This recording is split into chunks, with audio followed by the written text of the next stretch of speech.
Buenos días. En la jornada de hoy haremos el método JEEP, es decir, es un coche de los años 40, militar, el cual el acrónimo es Just Enough Essential Piece, es decir, son las piezas justas y necesarias. Por tanto, les pido a todos los ponentes que se ajusten a los tiempos, ¿vale? Ponte el cronómetro, por tanto, 2 minutitos antes de acabar, que estén así. Por tanto, no se enfaden si acaban en el tiempo. Por tanto, miren el discurso, ajusten el discurso, porque lo importante pónganlo al principio, porque si no, al final, si saldrá, no habrá tiempo. Como decía Quevedo, si lo bueno es breve, 2 veces bueno, o como decía Mies van der Rohe, less is more, menos es más. También decía un matemático que todo lo que no suma, resta. Por lo tanto, yo tengo 5 minutos, con 2 me ha sido suficiente, tienen 3 de regalo para alguno más, pero sobre todo, importante, no vamos a ir a la una todos a la copa de cava. Por lo tanto, no vamos a alargar, sino los de adelante llevan más tiempo y los de atrás, la verdad es que tienen menos tiempo. Sin más, creo que el título lo tengo por aquí. Vamos a hablar de descarbonización y rehabilitación energética, innovación e impacto social. La bienvenida la dará Guim Costa, decano del Colegio de Arquitectos de Cataluña, y María Buigas, sí, jefa del Ayuntamiento de Barcelona. Por favor, adelante. 5 minutitos. Gràcies, Alberto. 5 minutets,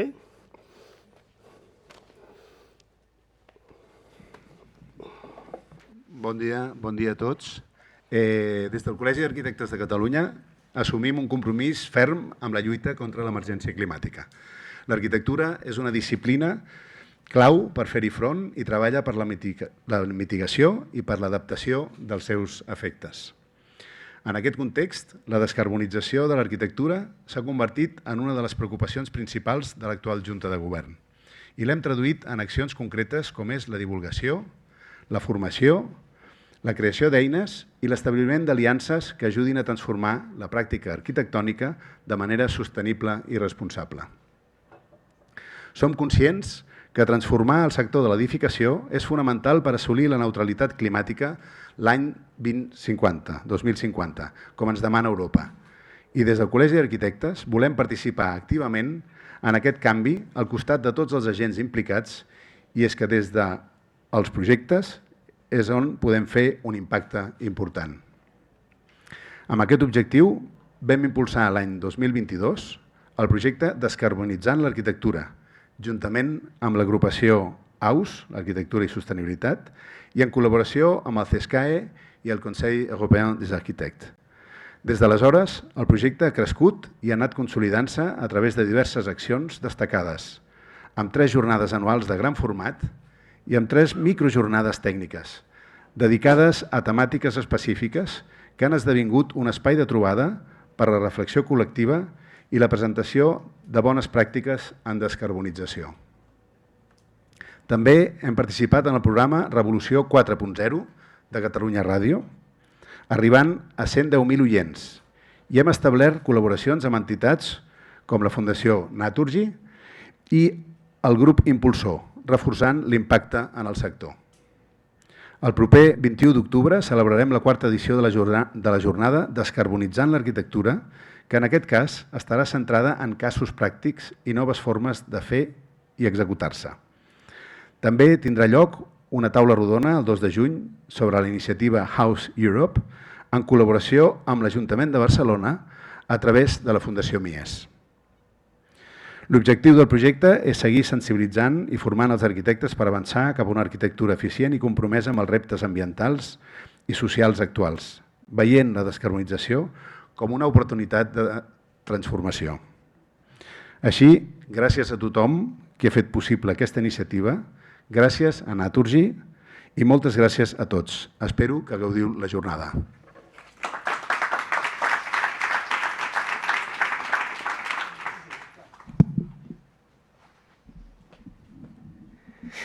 Gràcies.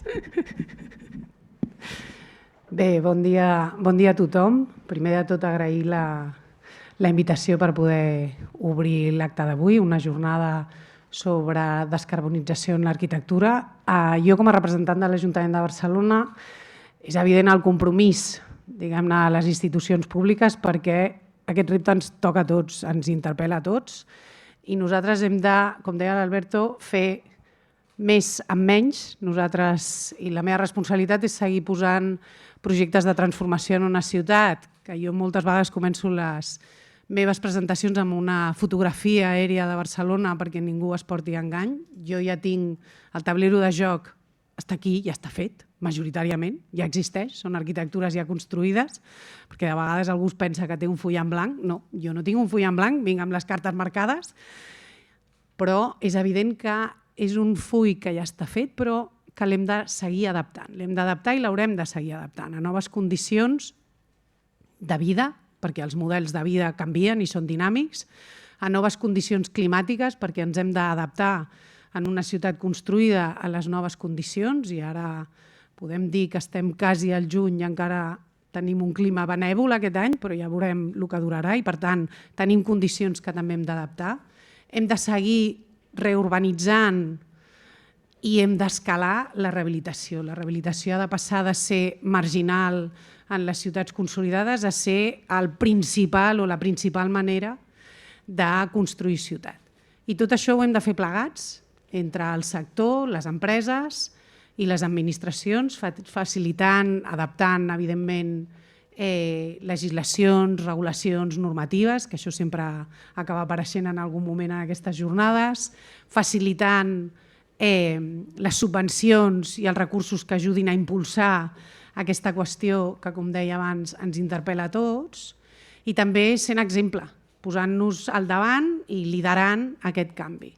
Jo avui he d'aprofitar també per fer una cunya publicitària i per aprofitar per dir que crec que amb aquest lideratge o amb aquesta capacitat d'impuls des de les administracions és amb el qual estem molt orgullosos d'estar promovent la transformació de 17 mitgeres en 10 districtes, com el concurs que la UNESCO i la UIA, en el marc de la Capital Mundial de l'Arquitectura, que tindrà lloc l'any que ve a Barcelona durant 10 mesos de l'any 26, la UIA i la UNESCO ens proposa fer un concurs per deixar un llegat, i en lloc dels tradicionals pavilions que munten aquest tipus de qüestions, els hi proposem posar al centre un programa de subvencions que té l'Ajuntament de Barcelona des de fa molts anys, que s'impulsa des de l'Institut Municipal de Paisatge Urbà i Qualitat de Vida, l'IMPU, que és la rehabilitació de mitgeres consolidades, aquelles que per planejament mai tindran un edifici al costat, sinó que donen directament a un espai públic. Aquestes mitgeres que es transformen en façanes són una petita acció arquitectònica, però amb un gran impacte de qualitat de vida, de descarbonització, d'eficiència energètica, perquè aquelles mitgeres pluvials, aquells murs pluvials, poden esdevenir una façana amb tota la qualitat que té una façana, per tant, d'aïllament, de producció energètica, allà on per la seva orientació podem proposar plaques fotovoltaiques, també de verd, però també d'obertura de finestres o balcons que milloraran tant la bellesa des de fora, que la podem reclamar, la bellesa des de l'espai públic, però també l'habitabilitat i, evidentment, amb una mirada d'eficiència energètica. Un projecte que us he de dir que està anant a bon ritme, del qual estem molt orgullosos, perquè esperem que aquest tipus de mostres que podrem compartir amb la ciutadania i fer-ne propaganda l'any vinent ens ajudi a que aquest tipus d'iniciatives, propostes, projectes de rehabilitació i de millora d'eficiència energètica comencin a calar en la població, amb una estructura de l'habitatge molt horitzontal que tenim en la nostra societat, i per tant necessitem les administracions, i hi som, necessitem els professionals, i sou, també necessitem que les comunitats, els veïns i veïnes, els propietaris i propietàries s'assumin en aquesta onada que ha d'escalar i ha d'anar creixent, diguem-ne, en tots aquells que som conscients que serà l'única possibilitat per millorar en el futur les nostres condicions de vida. Espero que d'aquesta jornada surtin, com sempre, bones idees, que compartiu coneixement, perquè compartint és la millor manera de poder impulsar i avançar, i us desitjo que sigui molt fructífera. Moltes gràcies. Gracias, Guim. Gracias, María. Pues continuem amb Enric Ruiz, Geli, arquitecto, innovación y descarbonización en la arquitectura.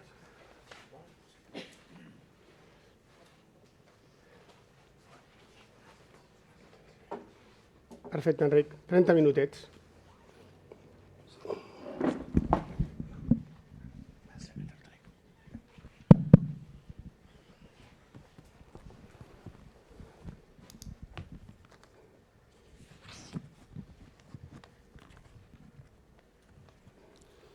¿Qué tal? ¿Qué tal? Un poco de castellano, un miqueta de català i algun concepte anglès que acabo d'aterrar de Washington. Tenia molta il·lusió d'estar aquí y probar estas imágenes en esta pantalla tan fantástica. Bueno, sí, como ha dicho muy bien María y el DEGA, es un gran reto. Os voy a enseñar rápidamente 6 proyectos piloto. Okay. Os dedicáis a la industria del gas. El gas es una cosa muy intangible, muy de partículas, ¿no? De moléculas. Pues la buena noticia es que la naturaleza también funciona en partículas y la arquitectura ya llega también a estas partículas, a esta escala molecular. Tenía muchas ganas de hacer esto. 20 años de trabajo empujando proyectos piloto, ¿no? El tamaño de la imagen es igual al tiempo que hemos dedicado a construir el Mediatic, que lo conocéis bien, en Barcelona. Okay. Otros proyectos como el Acuario de Nueva York pues también llevan sus años. Si veis, hay un cruce, ¿no? Siempre de innovación y de creatividad. Yo diría que en este contexto en el que estamos, porque estamos en Barcelona, ¿okay? Y en Barcelona su Back to Basics, tu JIP, es creatividad e innovación. ¿Okay? Creo, o al menos es lo que aprendí con mis profesores de la ETSAP y ETSAP Vallès y ETSAP Barcelona. Luego he oído gente como Iago Pericot en el mundo del teatro, como Bob Wilson, como Vicente Guallar, que han de alguna manera iluminado, ¿no? Como faros mi trayectoria de conocimiento. Jeremy Rifkin es una de esas personas. Cuando yo daba clases en la mejor escuela del mundo, que está en Londres, es la AA, parece una polémica esto, ¿no? Pero la escuela de la AA ha creado a Zaha Hadid, a Richard Rogers, a toda una serie de arquitectos muy importantes a nivel mundial, ¿no? Esto es un mapa de energía para hacer un retrofitting en la escuela de la IEA. Cuando le preguntas al director de la IEA qué certificación energética tiene la escuela, la mejor escuela del mundo, ¿okay?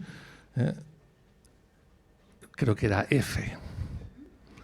Entonces dices, tengo que ponerme a dar clases para que inmediatamente cada año salgan 15 arquitectos verdes, ¿no? Es una fábrica, ¿no? Las escuelas son fábricas de conocimiento. Aquí veis, este es un workshop en el que fue arquitecto como hoy, ¿no? Tengo que ilustrar un camino o unos proyectos. Aquí está Jeremy, estamos en Houston, en Texas, en el año 2008, impulsando energías limpias en Texas. Yo le dije, Jeremy, ¿no podemos hacer el primer proyecto en Dinamarca? Algo nórdico, algo más easy. No, empezamos por lo más difícil, Texas. Ahora mismo el estado de Texas es el primero en molinos de viento de Estados Unidos, ¿no? Conseguimos parar la construcción de una central nuclear, de las dos, una no se hizo, porque ese dinero se invirtió en energías limpias. Hay que mirar a la naturaleza, es sencillo. Miras a las medusas en nuestro Mediterráneo, aquí delante, y veréis que son sistemas. System thinking, ¿no? Sistemas. No tienen un cerebro, tienen una ecología alrededor de inteligencia distribuida. Y así hemos de operar como inteligencia distribuida. ¿Okay? Conocéis este edificio, es el Mediatic. Como arquitecto tenía que aprender el tema fotovoltaico, el tema de district clima, llevar el agua hasta nuestra playa, enfriarla. Aquí trabajamos un sistema de nitrógeno en el interior de la piel de EDFE. También jardines verdes, aumentar la biodiversidad con más pájaros, gracias a Jordi Sargatal, y sistemas de 128 ordenadores pequeños, Arduinos valen $80, entonces es un edificio que tiene 900 sensores, todo y lo que haga falta para llegar aquí, ¿no? ¿Ok? Este edificio es un edificio de emisiones cero. No sé, quería preguntarle a María Buigas cuántos edificios de emisiones cero hay en Barcelona, pero en el 2011 hicimos uno, había 4 en Europa. Es muy fácil liderar. Es tan desastre el sistema de construcción y los arquitectos, porque al final somos los arquitectos, ¿no?, quien firmamos estos planos. ¿Cuántos edificios de emisiones cero hay en Barcelona, en Europa, en Estados Unidos?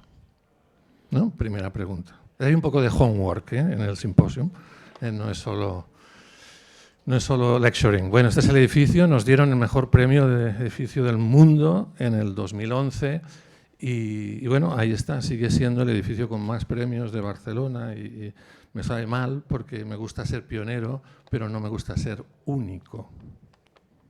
¿Lo entendéis, no? Único, no. Esto se ha construido con 1.600 euros metro cuadrado, que es lo mismo que tenían todos los vecinos, los otros arquitectos, Ferraté, Batlle y Roig, todos tenían el mismo presupuesto de obra. El presupuesto de obra lo marca el mercado, ¿correcto? Yo tenía como, esto es un edificio del Consorcio de la Zona Franca, tenía 2.200 euros metro cuadrado, dije que no, que lo quería hacer con 1.600, como todos los demás, porque si no, en el Colegio de Arquitectos no podría presentar este edificio, porque si está fuera de precio de mercado, así lo hace cualquiera. La sostenibilidad no es más dinero. No es más dinero. Un edificio de emisiones cero a coste de obra, ¿no? ¿Qué está pasando ahora? Que en estos últimos 10 años ha habido como 200 universidades. Una de vuestras... ¿quién está haciendo educación en Naturgy? Hay una directora de educación. Tú. No sé cómo decirlo, pero la arquitectura educa.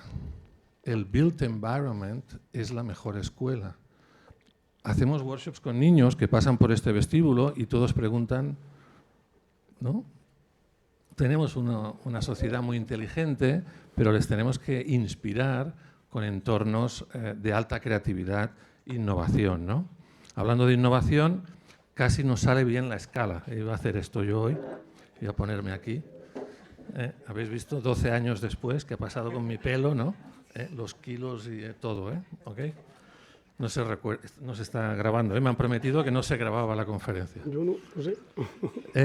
Bueno, con Ferran, ¿no?, mejor chef del mundo, hemos descubierto esto, ¿no?, que las partículas del paisaje en Cap de Creus, viene la salinidad del Mediterráneo, como sabéis, este equipo de aquí es un sistema que está dedicado a crear fotosíntesis, la geotermia del lugar y los camiones y los coches que pasan por el parque, estas emisiones de CO2, hoy hablamos de esto, ¿no?, de aquí, estas emisiones de CO2. Entonces, ¿qué tiene que hacer la arquitectura? Y nosotros, que también somos agua o partículas, ¿no?, pues hemos de crear un ecosistema donde llegue el tema solar y todo esto funcione de una manera conjunta, ¿no? Sistemas. Mira, bueno, no importa. Este es el master plan. Lo que hemos hecho ha sido quitar los árboles de eucaliptus, que son invasivos, y al revés estamos haciendo para la descarbonización un paisaje mediterráneo y volver a recuperar. Bueno, mirad qué imagen, ¿no? Bueno, lo que os quería es invitar a venir a ver el Bulli, ¿no? Porque si no venís, ¿vale? Bueno, este es nuestro paisaje. Aquí veis el brainstorming. Es un edificio construido con la roca. Aumentamos el líquen, el musgo. Esto es una cerámica, que es el nuevo museo. Y la pieza es una fundación. Y vosotros como fundación seguro que vamos a empezar a colaborar en este proyecto. Este es el brainstorming, es el espacio donde Ferran con su equipo creativo cada día se imaginan el futuro de toda una industria, ¿no? La producción, la comida, la agricultura, los supermercados, ¿no? Todo ese mundo empieza en un edificio así de pequeño. Estuve con Bob Wilson, el mejor director, dicen, del mundo en ópera, que estuvo aquí en el liceo no hace mucho, también en el mundo de la educación, ¿no? Aprendiendo, mentoring. Este es un edificio que se llama la Fundación de Watermill Center, está en Nueva York, en los Hamptons. Los Hamptons son como el Ampurdá, ¿no? En Cataluña. Uy, esto se ve muy pixelado. Este es el edificio antiguo y aquí se ha hecho una reconversión a través de varios master plans. Lo que es interesante para vosotros, que nos gustaría trabajar con vosotros, es que hay una ecología de farmers. La agricultura alrededor de este lugar es farmers. Entonces hay metano y por tanto hay una posibilidad de trabajar con vosotros en esta fundación. Ahora estamos diseñando el master plan. Esto se ha expuesto ahora en la Bienal de Venecia. Este es el edificio actual.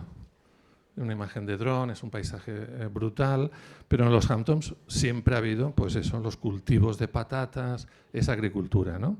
Y por tanto una posibilidad de que este edificio sea emisiones cero. Ahora es A, pero queremos que llegue a ser self-sufficient. Y creo que con vosotros, con un tema de o baterías de hidrógeno o metano, necesitamos un estudio vuestro, ¿no? Este es el edificio y bien, en estos 10 años lo hemos acabado. Otro proyecto piloto es la Caixa Forum Vaya Challenge, hacer un proyecto con la Caixa, okay, la Fundación La Caixa, cuando nos invitó a participar en este concurso y dentro de un edificio de Calatrava. Segundo challenge, no sé cuántos arquitectos hay aquí en este grupo. 1, vale, 2, ok. Nos te llaman a meterte dentro de Calatrava, vaya challenge, ¿no? Pero bueno, como decimos, tenemos una responsabilidad, esto es lo que ocurre, ¿no? Que si hacemos lo que tenemos que hacer, la sociedad está muy atenta a que estos proyectos, ahora mismo es el Caixa Forum más importante de España, así era este edificio vacío, y a través de la idea de crear unas células, un programa, lo hemos conseguido activar, ¿no? Las buenas noticias es que hoy tenemos ingeniería para que esta cúpula de Calatrava sepamos muy bien cómo funciona la estratificación, ¿no? De calor de este espacio, ¿de acuerdo? Y que podamos, a través de partículas y simulaciones de partículas, controlar la ventilación. En el proyecto de Calatrava todo esto es aire acondicionado disparado a un vacío, imaginaros un aeropuerto, ¿no? Llenar el aeropuerto de aire frío o quitar ese aire acondicionado y hacer que se cruce la ventilación y que se abran unos exutorios de manera inteligente en su parte superior. Como veis, el calor se acumula arriba. Ahora podemos ver estas cosas, antes no podíamos verlas. ¿Veis este paisaje? Es un paisaje de cartón. Hemos hecho una innovación que es tener un cartón ignífugo, sin problema de fuego, con su nube, que es el programa de la educación, el cerebro de la fundación, con cerámica molecular, la librería, también educación, y este jardín, que es el jardín más grande de Europa en un espacio interior, que consume un 4% del agua del mismo jardín. ¿Sabéis el de Madrid? ¿Estáis en Madrid, no? ¿O alguno? Sí. ¿Sabes el Caixa Forum de Madrid, este vertical? En realidad, este consume un 4% del agua del otro. No 40, un 4, ¿vale? Esto es lo que puede pasar, que en 10 años podamos hacer estas evoluciones, ¿no? ¿Okay? Lo importante aquí es crear un hábitat para que pase esto tan bonito como que aparezcan las luciérnagas, los murciélagos de Valencia. Es lo que más me gusta, que me envíen fotos de los pájaros y las mariposas y todo dentro de un museo, ¿no? La naturaleza siempre gana, ¿no? Y volviendo a la educación, entré en Virginia Tech hace 7 años. Este es un grupo, actualmente es la pedagogía más radical a nivel college que hay. Arquitectura, computer science, industrial design, biología, código Python, arquitectura, física, activismo, arquitectura, criminología, porque si no lo sabéis es un crimen lo que estamos haciendo. Sí que es un crimen, ¿eh? Sí. Comunicación, ¿no? Okay. Y Kevin Jones, que es un diseñador con quien estamos trabajando en Venecia. Ahora en la Bienal hemos presentado este proyecto. Sabéis que en 1936 en Venecia los ciudadanos de Venecia iban a las islas y llevaban abejas para polinizar la isla, de isla en isla, siguiendo un sistema de estaciones, ¿no? Esto es lo que hacíamos. Y este es un pabellón de polinización que hemos presentado en la Bienal de Venecia ahora. Somos finalistas para los premios que se otorgarán en febrero, pero aquí veis la instalación. Todas estas plantas se han extinguido en Venecia y las volvemos a reintroducir en este jardín para aumentar la polinización. De noche esperamos que en 6 meses vuelva a aparecer el murciélago de Venecia, gracias a las rosas y las otras 50 plantas y especies que no hemos tenido. ¿Cómo voy de tiempo? 12 minutos. Te quedan. Bien. Vale, es lo que quería, 10 minutos aquí al final. Entonces, primer proyecto, el Mediatic.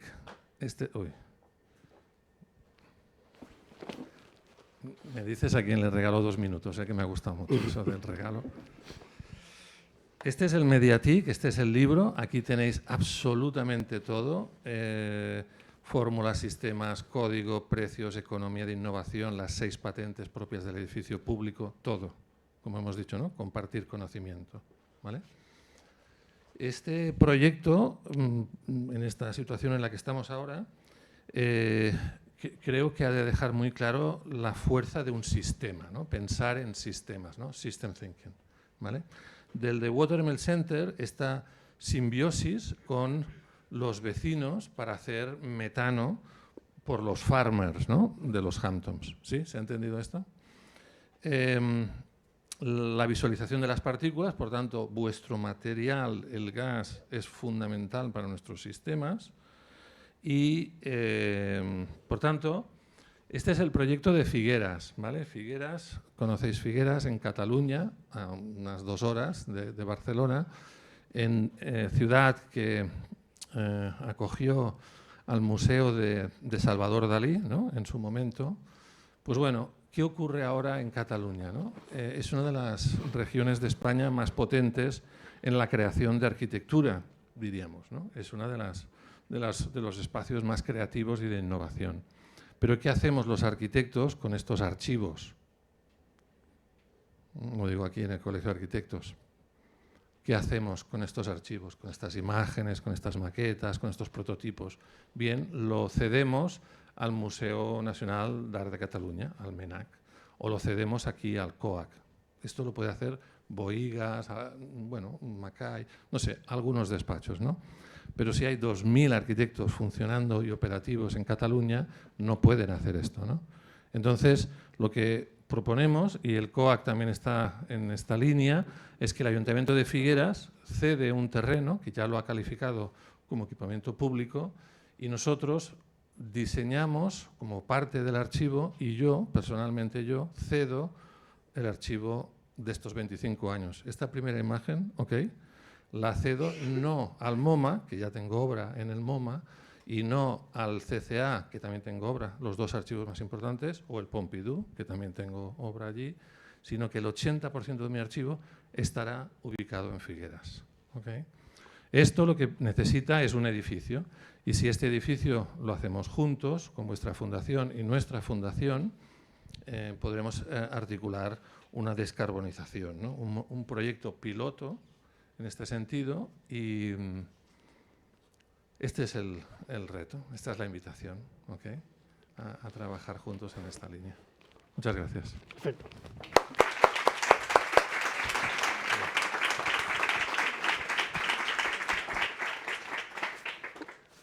Gracias, Enric. Pues si quieres, Manuel Calvo, presentas tú a... No, como quieras, si no los presento yo. Bueno, pues tú mismo. Yo te dejo espacio y me pongo yo allí, así tienes. ¿Esto les haga falta? Ocupo aquí un sitio.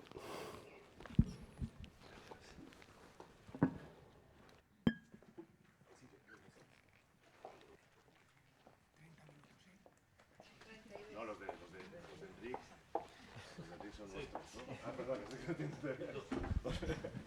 nos quedamos. Ya está, Muy bien.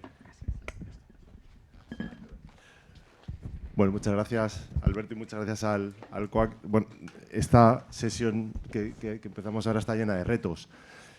Uno, el del tiempo, que como ha dicho Alberto, ha generado cierto temor. O sea pero bueno, creo que podemos gestionarlo, ¿no? Otro que yo creo que es mucho más difícil de gestionar, que es hablar detrás de Enric. Eso pues es ingestionable. Pero bueno, vamos a hacer lo que podemos.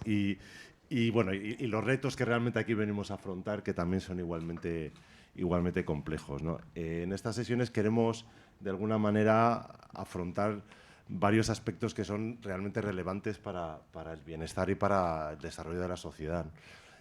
Queremos juntar gestión de la energía, vivienda como una primera necesidad, y sostenibilidad y lucha contra el cambio climático.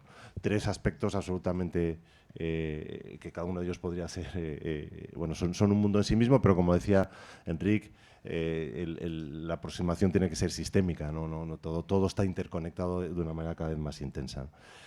Bueno, esa interconexión hace que además, y es otro de los ejes de esta sesión, pues la innovación parece que está claro que tiene que jugar un papel fundamental si queremos acercarnos a conseguir los retos que tenemos por delante. Bueno, pues esto es un poco de la tarea de la que vamos a tratar hoy.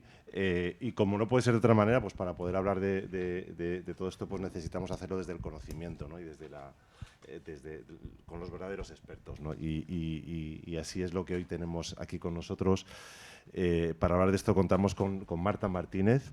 Marta es directora del programa de la Agencia de l'Habitatge de Cataluña, de la Generalitat de Cataluña, arquitecta de formación y responsable de los programas Next Generation, ahora explicaremos bien, ¿no?, del ámbito de rehabilitación energética residencial. Y creo que gran conocedora de esta casa, ¿no?, del COAC, pues ha sido coordinadora de la Oficina Técnica de Rehabilitación. Muchas gracias, Marta, por estar con nosotros. Y tenemos a Lluís Morel, como es actualmente jefe del área de eficiencia energética del Instituto Catalán de la Energía, del ICAEN. Ingeniero químico con más de 20 años de experiencia en la Administración Pública dentro de la Generalitat de Cataluña y actualmente responsable del impulso de la movilidad eléctrica, registro de certificación energética de edificios, proyectos de eficiencia energética y del sistema CAES de certificados de ahorro energético. Bueno, como vemos, verdaderos expertos en la materia y además expertos, yo creo que en algo muy importante, que es cómo trasladar todo esto al día a día, digamos, a la realidad, que yo creo que es uno de los grandes secretos de lo que nos plantea Enric y en un poco en las sesiones preparatorias comentábamos cómo trasladar todo esto al mundo diario, y teniendo en cuenta, bueno, que no hay más coste de sostenibilidad como él planteaba, ¿no? Bueno, muchas gracias de nuevo por estar aquí con nosotros, y yo creo que como primera cuestión, y antes de empezar a hablar de innovación o de cuestiones más específicas, sí que creo que para que todos nos pongamos en contexto sería bueno tener un poco una foto que nos trasladáis desde vuestras administraciones, cómo es la situación actual de la rehabilitación energética de edificaciones en el área de Cataluña, desde vuestros distintos ángulos, ¿no?, que se enfocan en la vivienda pero tienen algún ángulo distinto, ¿no? Si te parece, Marta, empezamos contigo. Perfecto, gracias. Bueno, gracias por la invitación. Yo creo que es importante también que veamos tanto aspectos como Enrique nos hablaba de estos grandes edificios, pero también yo creo que tanto Luis como yo venimos a ver la realidad más cotidiana, ¿no? Sobre todo en estos proyectos que ahora hemos estado empujando, que son los Next Generation, que yo creo que a todos nos suenan, que ya estamos cerrando, digamos, estos programas, acaban en el 26, y en sí han sido ya un reto, ¿eh?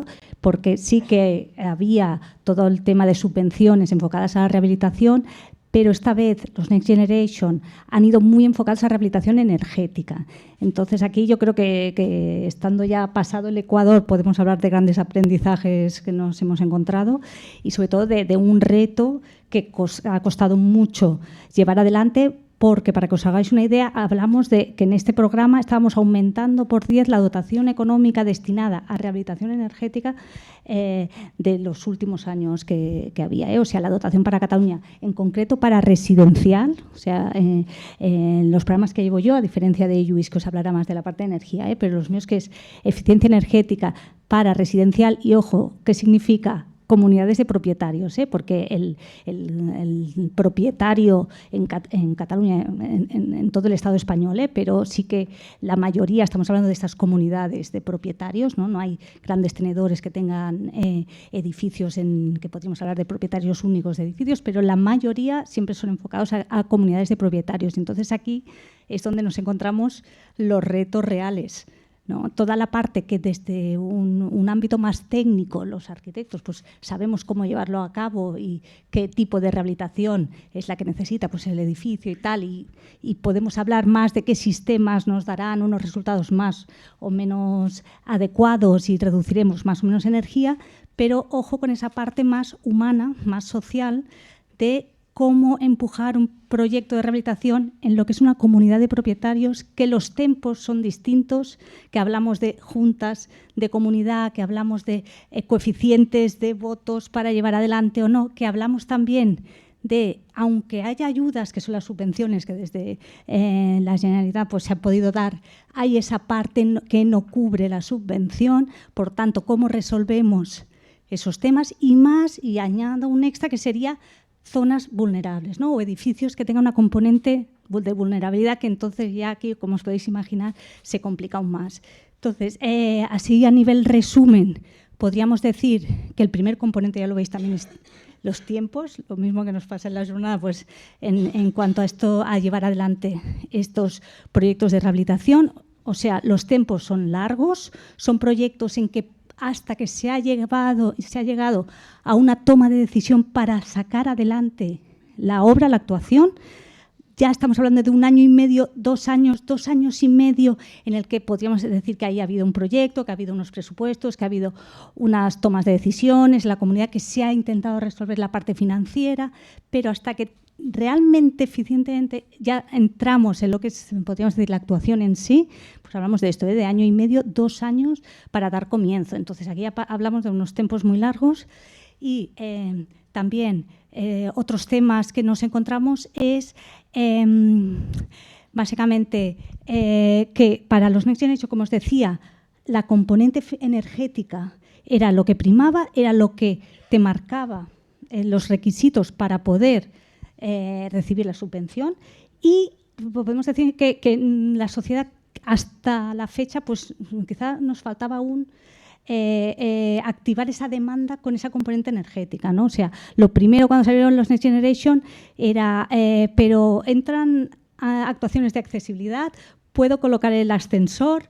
Este es el tipo de actuaciones que de primeras pues ves que es las necesidades más claras que te puede pedir una comunidad cuando piensa en subvenciones, y también la parte evidentemente estructural, mantenimiento, conservación, son este tipo de patologías que es lo que una ITE les ha marcado y que tienen que solventar, o sea, es lo que me van a multar si no resuelvo estas patologías, ¿no? Y la parte energética yo creo que nos ha costado, y también quiero decir que yo creo que estos 4 años que llevamos ya con los fondos ha servido para notar una evolución en cuanto a que las comunidades lo han acabado de alguna manera interiorizando como realmente que es una necesidad, pero que te puede generar un beneficio, ¿no? Entonces la parte energética también ha costado mucho esa activación de demanda por la parte de que entiendan de que podrás también resolver el resto de patologías del edificio, porque son actuaciones que incluyen también las otras partes, pero ojo, el foco en la parte energética. Entonces lo vemos muy claro en gráficas de evolución,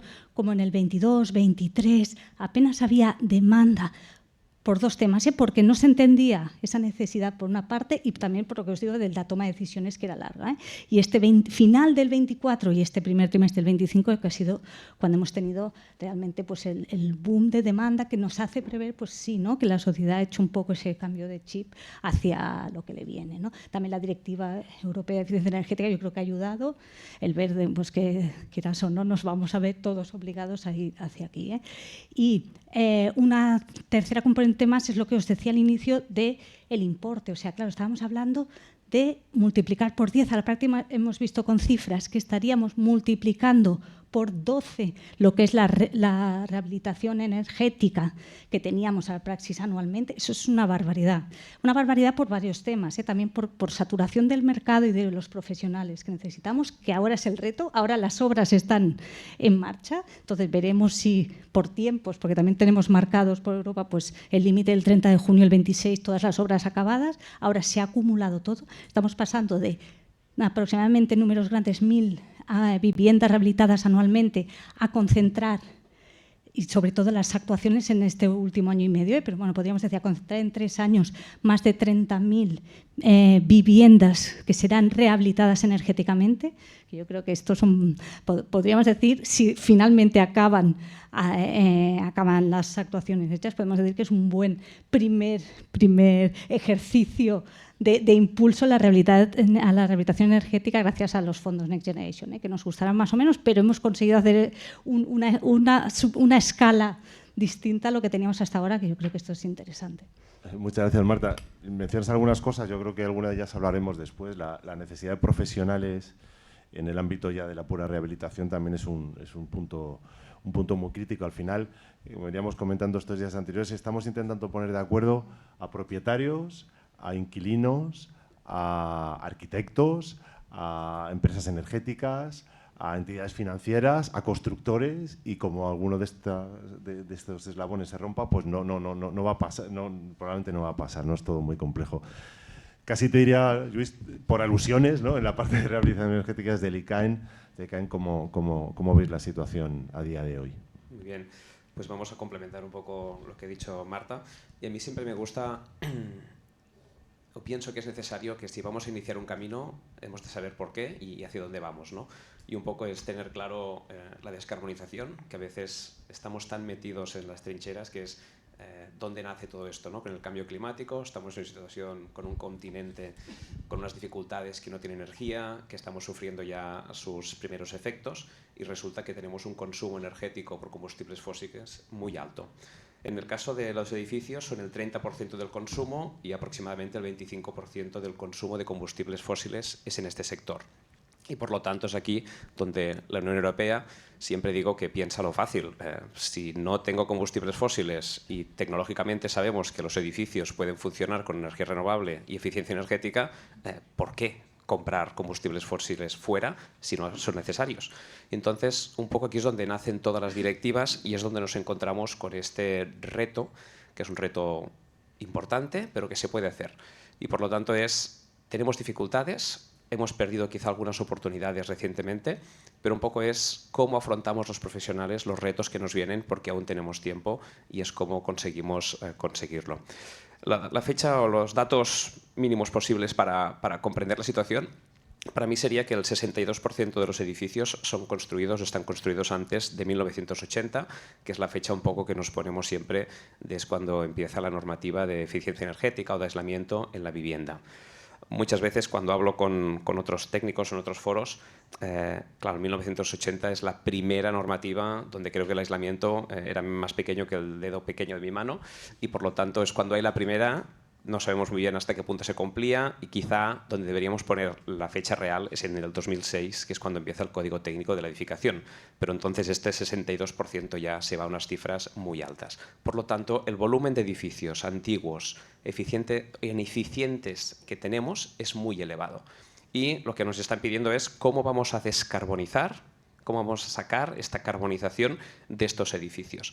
El reto del PNIE, que es el Programa Nacional Integrado de Energía y Clima, nos propone que debemos llegar a una rehabilitación de 1,3 millones de viviendas. Y los datos que tenía yo del 2023 y 2024 es que en 2023 en España se rehabilitaron unas 35.000 viviendas y en el 2024 unas 56.000, quizá 60.000. Es decir, que ha habido un aumento muy importante del 2023 al 2024.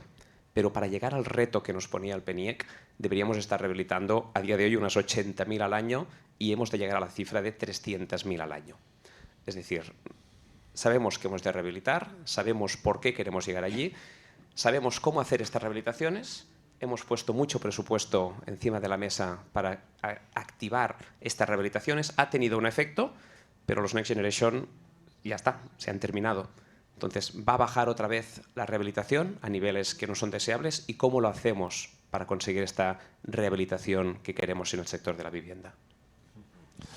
Efectivamente, el reto es enorme y ahí, bueno, la innovación probablemente y cómo trasladar al ciudadano pues esa necesidad y esa facilidad, vamos a decirlo de alguna manera. Aunque como decías, Luis, los fondos bueno, son transitorios, sí que hablando de innovación, Marta, me gustaría saber hasta qué punto en esos propios fondos o los fondos que manejáis se pone énfasis en la innovación, en el desarrollo tecnológico. Bien, en lo que son los Next Generation ha habido una parte, digamos, de innovación de lo que sería desde la propia administración, por hablarlo, desde los propios gestores de los fondos, quedó enfocado primero en plantear que, como bien comentabas, que o toda la cadena de valor está involucrada o esto no iba a salir. Entonces, de punto de partida, se lanzaron lo que son los convenios con los colegios profesionales como parte imprescindible para que formaran parte para que ayudaran primero a llegar a ese ciudadano que es al que le tienes que convencer, que no debería ser así, pero a fecha le tienes que convencer para que crea y adopte y tire adelante actuaciones de rehabilitación energética. Entonces, evidentemente, como no podía ser de otra forma, pues los colegios de arquitectos técnicos y también una parte esencial que a veces nos olvidamos, pero en cuanto hablas de comunidades de propietarios es clave, que es el colegio.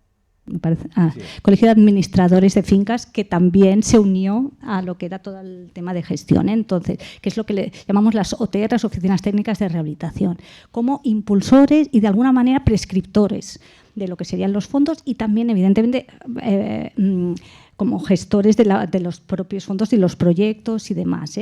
Entonces, por una parte, había convenios con lo que es las partes involucradas. El gremio de constructores también ha estado muy involucrado en lo que es la gestión de estos fondos y también otro convenio que en parte fue clave, que también os diré costó más o menos de llevar adelante, fue con entidades financieras, que hasta ahora tampoco se había hecho. Es decir, que también toda la parte de ese crédito que se tendría que cubrir de una forma fuera de lo que es la subvención, pues que las entidades financieras participaran, ¿no? Entonces también con los NECS tenemos un convenio al que se adhirieron 10 entidades financieras para cubrir y empezar a dar ese crédito a comunidades de propietarios que previo a los NECS había alguna entidad, una o dos entidades que sí que tenían ya más bagaje en dar crédito a comunidades de propietarios, pero hasta la fecha no era algo tan conocido, tan común. Pues se puede decir, y hemos visto mucho la evolución, como realmente los bancos, y ya no por estar con el convenio con los NECS, pero como que ven que hay ese mercado potencial y que les interesa, ¿no? y que sí que están más abocados y lo vemos. Hemos ido viendo cómo realmente pues sí que se han añadido. Aparte de esto, también a nivel de facilitar la gestión dentro de lo posible, porque sí que hago un poco de crítica, todo lo que es la tramitación burocrática de temas de solicitud de subvenciones y más cuando son europeas no es sencillo, eso es la realidad, y esto los técnicos muchas veces son los que lo han sufrido más, porque han sido los gestores y los que se han ocupado de solicitar todo este tema. Hay mucho papeleo, también se ha de asegurar que estés dando la ayuda en las formas correctas, pero dentro de, aparte de lo que serían unas tramitaciones que no son fáciles, pero que a eso no estamos dando dinero, entonces tenemos que asegurarnos que se da en la forma correcta. Sí que hay todo el tema de lo que le llamamos anticipos, ¿no? Bestretas, anticipos económicos, sobre todo cuando hablas de una envergadura económica que para el propietario es muy elevada, ¿no? O sea, y también cifras medias para que os hagáis una idea, O sea, las actuaciones a fecha que tenemos, los costes medios para lo que serían edificios fuera de los ámbitos de vulnerabilidad, que los tenemos un poco separados, están en 41.000 euros por vivienda de coste medio de rehabilitación de este tipo de actuaciones. Rehabilitación energética, pero de rehabilitación en un sentido más amplio. Aquí entran todo tipo de actuaciones, como decía, no se limita exclusivamente a la parte de eficiencia energética, pero es mucho más elevado a las previsiones que teníamos. Por tanto, aquí ya hay un tema de costes y también esto ha repercutido en que nuestras estimaciones eran llegar a rehabilitar en un inicio 50.000 viviendas con el programa Next Generation y nos quedaremos en 30.000-35.000 seguramente porque los costes medios de rehabilitación por vivienda se han disparado. Fijaros que los números que nos comentaba Luis están muy por encima del gran reto que ya estamos logrando con los Next Generation de quedarnos en 35.000. Por tanto, es que no tendríamos que dar este paso y multiplicar por 10, sino multiplicar pues, por 20, ¿no? Y en cuanto a zonas más vulnerables, sí que es cierto, también os lo digo, que bajas 26.000 aproximadamente el coste medio, que aún así no es bajo, es elevado. Entonces, esto sería como más tema de innovación propio desde la Administración, pues a ver si con este tipo de anticipos para que la parte de subvención la pueda recibir previo a hacer las actuaciones, con el riesgo que puede llevar el después encontrarte que la actuación pues no sale bien, no acaba y demás. Pero esto yo creo que ha ayudado mucho y ha sido bien recibido. Y también en cuanto a lo que nos hemos encontrado de las actuaciones ya de los propios propietarios, es que al final sí que, y esto diría más por parte de los técnicos, han conseguido encontrar la mayoría la combinación ideal de actuaciones a realizar, ¿no? O sea, los Next Generation en sí tienen como 3 tramos de subvención que a medida de mayor reducción de demanda y reducción de consumo vas aumentando el tramo de subvención hasta llegar a un tercer tramo que te encuentras con hasta un 80% de subvención cuando la reducción de consumo es superior al 60%. Pues bien, nos hemos encontrado también, que nos ha llamado mucho la atención, y os lo digo, el 80% acaban en el tercer tramo de todos los expedientes que nos han llegado. Esto en un inicio no lo veíamos tan marcado, pero sí que con el avance de los Next Generation y también por especialización de técnicos que hemos visto que sí que se han enfocado más en lo que es rehabilitación energética, ¿no? Cuando un técnico ya ha entrado más en este foco, más en cómo cumplir los criterios de los Next, pues lo vemos en los que más proyectos lanzan, encuentran esa combinación ideal que básicamente siempre y vemos que es como el caso de éxito, ¿no? Aparte de toda la parte social que os comentaba antes, de cómo conseguir que todos se pongan de acuerdo y salga adelante, pero es primero esa reducir en lo que es demanda, ¿no? Primero actuaciones en lo que es envolvente, conseguir reducir demanda. Principalmente hablamos de SATES en lo que son fachadas, cubiertas. De ahí ya pasar a una mejora de las instalaciones del edificio, que básicamente lo que ha sido más, que nos hemos encontrado como el uso, lo que más se ha realizado son aerotermias, bombas de calor, y luego complementar con esos aportes energéticos pues con fotovoltaica. O sea, esto acaba siendo, o ves que lo que acaba siendo pues como la combinación más ideal, a pesar de costes que puede suponer y a pesar de, y hablando de aerotermia, pues de espacio que significa, y más en viviendas privadas pues que tienen espacios reducidos. Pero aún así ha acabado siendo como la combinación más exitosa para lograr sobre todo el tercer tramo, ¿no? Para llegar a esas subvenciones más elevadas que al final les compensaban. Sí, claro, la parte de coste, pues evidentemente, ¿no? Entonces buscar ese compromiso es. De todas maneras, con lo que comentas, la innovación, no solamente hablamos de innovación tecnológica, ¿no? Innovación un poco en la gestión o de las entidades financieras es fundamental, porque la entidad jurídica de una comunidad de vecinos es algo que hasta hace no mucho pues genera problemas. Luis, en vuestro caso, ya quizá más en una innovación más tecnológica desde el Instituto Catalán de la Energía como referente, ¿qué tecnologías veis más relevantes? ¿Cuáles son las más prometedoras desde vuestro punto de vista? Pues voy a estructurar esta respuesta ahora en 3 pilares. El primero vuelve a ser el de la Marta, que es el de la gestión. Para poner datos y ver un poco el drama que hemos vivido, que estamos viviendo. Del primer programa de ayudas a la rehabilitación, 48 millones al ICAEN. El ICAEN tiene 4 millones de presupuesto. Cuando sacamos convocatorias de ayudas de 50 millones, era algo inaudito hasta el 2018. En movilidad eléctrica estamos gestionando 300 millones de euros en ayudas. Primer programa de rehabilitación energética, 50 millones de euros. Con la necesidad que hay, con todo lo que hemos explicado hasta ahora, hace unos meses hemos tenido que devolver 20 millones de euros. Pre-5000 tenemos otros 50 millones. La previsión aquí es que tendremos que devolver unos 10 millones de euros. La tasa de éxito de un proyecto que entra es de un 60%. Dicho en negativo, hay un 40% de gente, nuevamente ciudadanos, que preparan la rehabilitación, que preparan toda la documentación, que en muchos casos han hecho la rehabilitación y que muchas veces lo que nos encontramos es que hay una factura antes de la solicitud y en las bases reguladoras pone que eso infringe el efecto incentivador y estamos obligados a hacer una revocación total. Esto es una gestión pésima, esto es una oportunidad perdida. Millones que van para arriba, para abajo, ciudadanos muy enfadados y técnicos también desesperados porque tomar la decisión de hacer una revocación total a una familia que ha decidido hacer una inversión de unos 50.000 euros y le dices que no por una factura o a veces parte de una factura, es un desastre, es totalmente un desastre. Segundo punto. Bombas de calor. Es decir, lo que vemos en los proyectos del último programa, de 900 expedientes, hemos tenido, busco los datos, lo digo al revés, de los 900 expedientes hemos tenido solo un 5% que son de rehabilitación, aislamiento, podríamos decir, que es la piel del edificio. En nuestro caso, que somos más la visión, más de energía, Marta gestiona más la visión. De los 900 expedientes, lo que tenemos es que un 65% son sustitución de calderas por bombas de calor. Entonces, lo que vemos es esta oportunidad, o lo que la gente nos está trasladando es más fácil, seguramente, por todas las dificultades, ¿no? Nos ponemos en un proyecto de rehabilitar una fachada.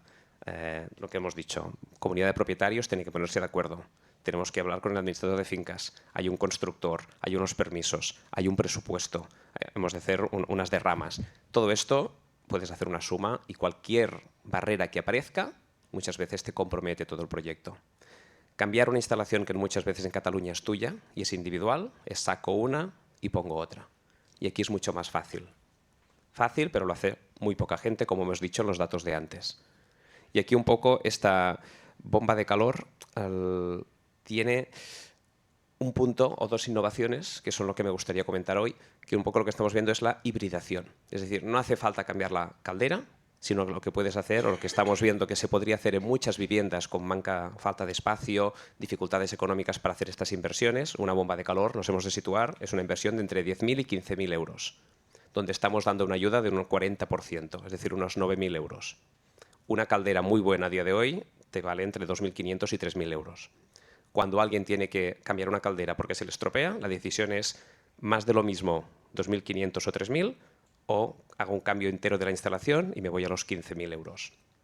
Como os podéis imaginar, la decisión es bastante fácil, a no ser que estés muy concienciado y que tengas ayudas. Pero las ayudas tienen una tasa de éxito del 40%. Por lo tanto, haces la inversión y te devolvemos el dinero al cabo de un año y medio o dos.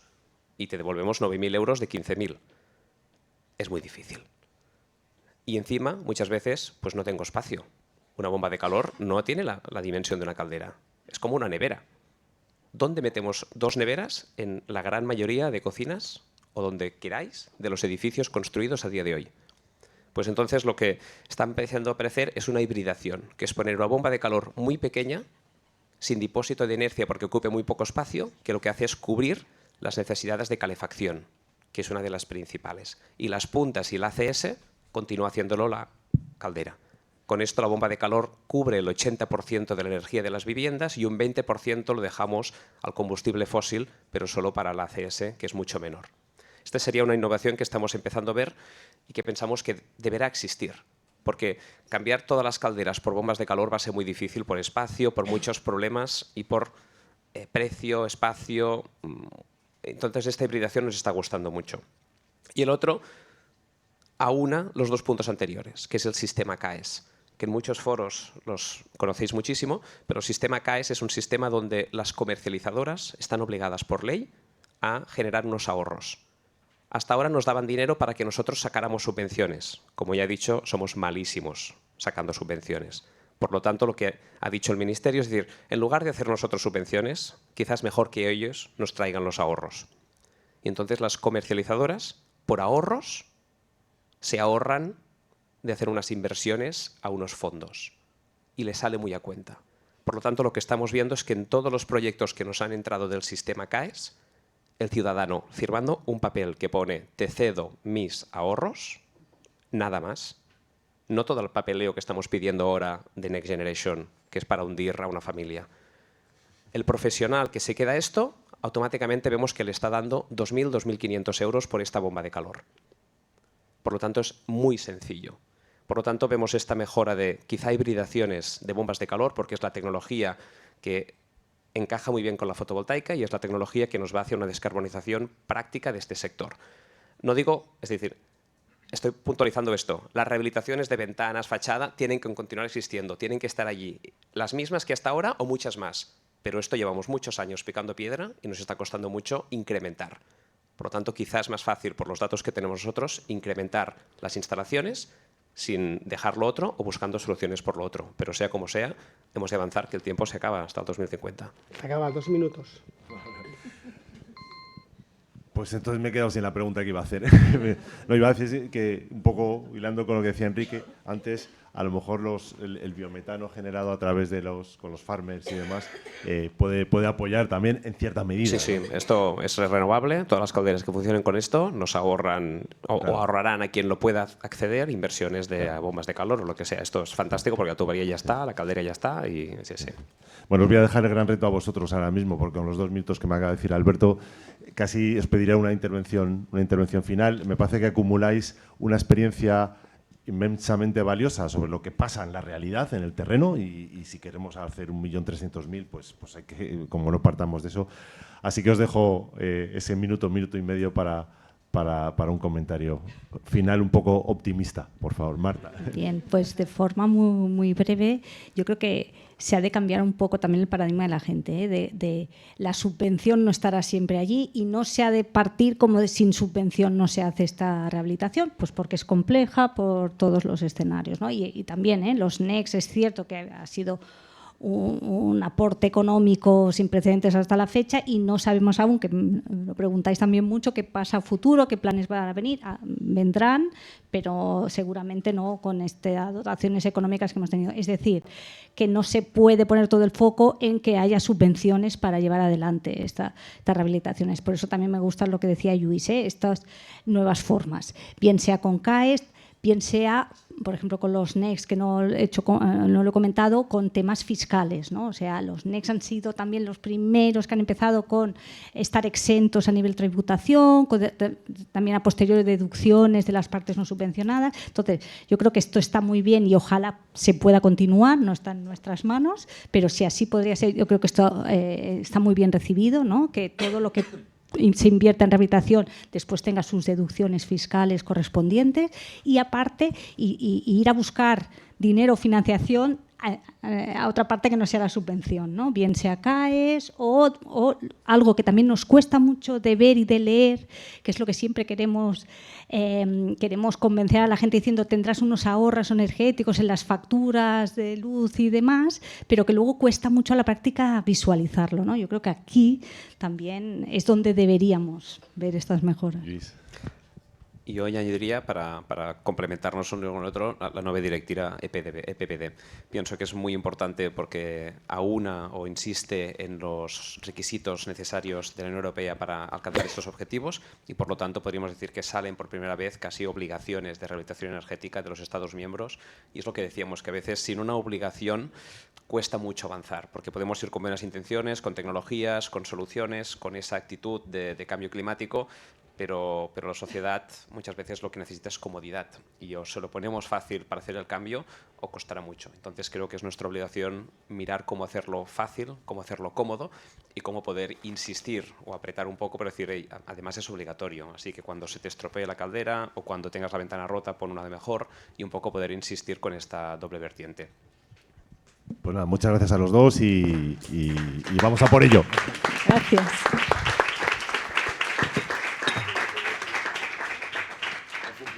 Sí, gracias por cumplir por el tiempo, es lo que tocaba, ¿eh? La siguiente mesa hacemos casos de éxito con Margarita de Luxán y Esther Sevilla. Margarita es catedrática de Mérito de la Universidad Politécnica de Madrid y Esther, directora de Acción Social de Fundación Natesi. Cuando queráis. Me pongo aquí. Gracias. 15 minutitos. Tú nos avisas. Nos Nos sí, avisas. tengo que os aviso. Vamos. Perfecto. Muy bien, pues muchas gracias al colegio por invitarnos. En esta mesa vamos a tratar un siguiente tema. Hemos ido de lo más general, las comunidades de propietarios, y ahora lo voy a poner al lado, no debajo, porque es igual de importante cómo llega todo esto al sector de la población que siempre se queda fuera, que es el de los más vulnerables, ¿no? Cuando hablamos de descarbonización, estamos hablando de transición energética y transición justa. Y en esa justicia tenemos que hacer que todos los que en otras ocasiones no han accedido también puedan acceder. Y a eso nos dedicamos en la parte de proyectos sociales de Fundación Naturi. Y tengo aquí a Margarita, que, como ha dicho, es catedrática emérita de la Escuela de Arquitectura. Y a mí me gustaría también destacar otro dato, que es ya en 1980, cuando Luis nos hablaba del primer cambio, pues ella creó el Seminario de Arquitectura integrada en su medio ambiente en la Escuela de Arquitectura de Madrid. O sea, de largo tiene una súper experiencia en estos temas. Y destaco también otra cualidad, que es innovadora. A nosotros nos ha hecho innovar, ahora os vamos a contar por qué, y ella con el equipo de arquitectas que tiene es innovadora y además muy buena gente, o sea que lo tenemos todo. Sin más, vamos a hacer una presentación metidos en el tiempo de lo que es el plan de vulnerabilidad energética que hacemos desde la Fundación y cómo engancha con el Fondo Solidario de Rehabilitación Energética, en el que Margarita es como la principal artífice y nos va a contar cómo salió. Sí, porque ahí a lo mejor no lo vamos a ver. Bueno, el plan de vulnerabilidad energética surge en 2017 en Naturgy, antes, bueno, cuando era todavía Gas Natural, pero vamos, ahora Naturgy, y queríamos aunar todas las acciones que se estaban haciendo dentro del grupo contra la pobreza energética en un solo plan. Y esto nos permitía mejorar la relación con el cliente, hacer un intercambio de información que en esa época era imprescindible para tratar la pobreza energética y también desarrollar actividades con el tercer sector para paliar estos casos.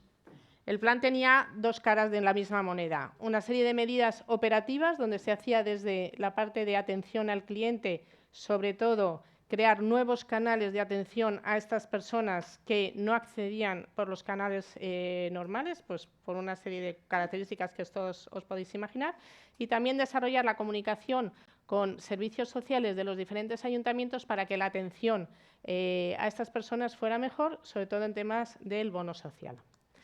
Y, por otro lado, tenía una serie de medidas sociales que hacíamos desde la Fundación. La primera es un acuerdo o varios acuerdos con entidades sociales. Todo lo que hacemos desde la Fundación lo hacemos a través de entidades sociales que son los que acompañan a las familias más vulnerables.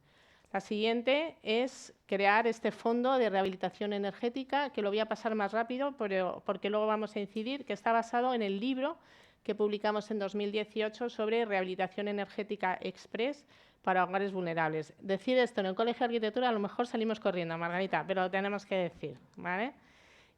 La siguiente es una escuela de energía. La escuela de energía, también como antes habéis apuntado, la energía es un tema complejo para el normal de la sociedad, cada vez menos porque estamos insistiendo mucho en los temas energéticos y montamos esta escuela precisamente para hacer llegar a servicios sociales y luego a población vulnerable qué es la energía, cómo se puede ahorrar, cómo se puede contratar mejor y qué es el bono social, por ejemplo. Desarrollamos el voluntariado corporativo, que no voy a entrar aquí, lo llevamos de toda la empresa porque no afecta tanto.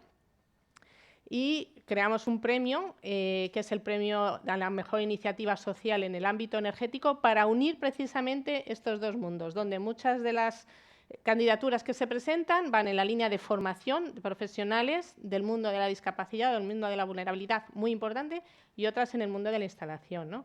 Acabamos de tener la reunión del jurado de la 6ª edición, que se entregará en junio, el 17 de junio, y por supuesto todos invitados a participar. Y por último, siempre desde la Fundación nos gusta hacer nuestros proyectos más operativos basados en el conocimiento y por eso de ahí que hacemos también en nuestra área la publicación de seminarios, libros, estudios para esto. Bueno, aquí tenéis un poco las cifras. En lo que es rehabilitación express, desde que empezamos en 2018 hemos rehabilitado ya más de 5.000 viviendas.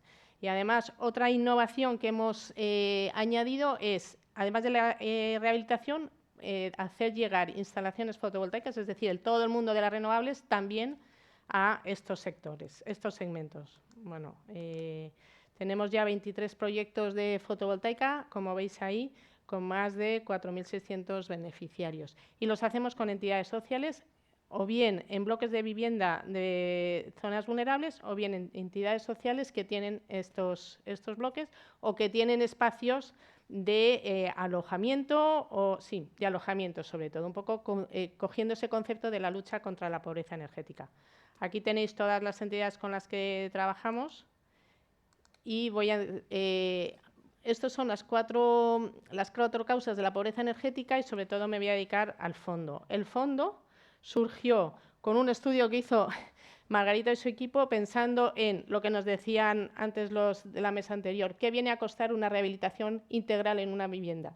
Pues en la parte más vulnerable, 26.000 euros. Esto es totalmente inabarcable para una familia vulnerable. No podía ser. Entonces pensamos, bueno, mientras llega no sabíamos de los NECs en esa época, pero mientras llegan una cosa y otra, ¿qué hacemos? ¿No? Entonces hicimos un estudio de qué otras cosas se pueden hacer mientras llega una rehabilitación integral. Y entonces definimos el concepto de rehabilitación express. Es una rehabilitación, luego lo contará Margarita, de bajo coste y en una serie de medidas. La podemos hacer simplemente con instaladores propios de la entidad o, si no se tienen, con nuestros propios instaladores. Esa es la ventaja que tiene. ¿Y qué hemos hecho? Doy 2 datos de impacto y ya empieza Margarita. ¿Qué hemos hecho en estas 5.194 viviendas? Bueno, pues sobre todo cambios de electrodomésticos, arreglo de instalaciones de sistemas de refrigeración y instalaciones eléctricas y mucho cambio de carpintería. ¿Cuál es el resultado? Bueno, pues el resultado son que se reduce la pobreza energética, que un concepto que es la brecha de energía, que es un poco la diferencia entre lo que tendría que estar consumiendo una casa normalmente, la mitad de ese consumo, y lo que consume una vivienda, se reduce en unos 100 euros al año. Entonces, a mí me gustaría trasladar que no siempre estas rehabilitaciones suponen un ahorro de eficiencia, porque si tenemos personas en pobreza energética escondida, que significa que consumen de menos para lo que sería lo normal y vivir en situación de confort, obviamente no les podemos pedir que reduzcan encima el consumo, ¿no? Bueno, tenemos hasta 10 puntos, no sé si sí, hasta 10 puntos de reducción de la pobreza energética medida. Llevamos ya desde 2022 que queremos medir sobre casos reales y esto es lo que hemos hecho. Y ya, bueno, te dejo. Bueno, yo me voy a levantar como si fuera una americana. Bueno, nosotros llevábamos mucho tiempo haciendo rehabilitación y también innovaciones, tenemos patentes, refrigeración con chimeneas solares pasivas y cosas de esas.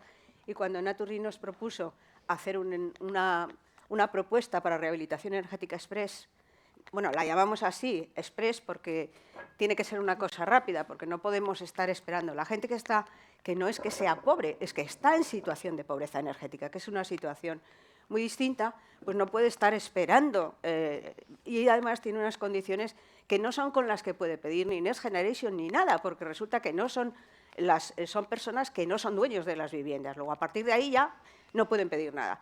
Entonces nos encontramos con que era un tema verdaderamente complejo y intentamos meternos lo más a fondo, ¿no?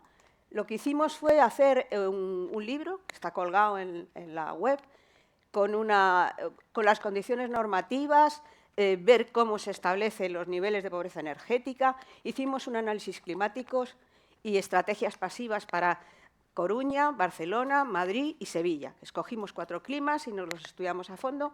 Y luego hicimos un catálogo de soluciones de bajo costo, una simulación energética del estado actual y la aplicación de soluciones y un análisis del impacto de la intervención. Y entonces lo que decidimos es que para poder trabajar en estas cosas no podíamos para nada ni usar SATs ni nada de lo que era habitual, porque teníamos que trabajar siempre desde dentro.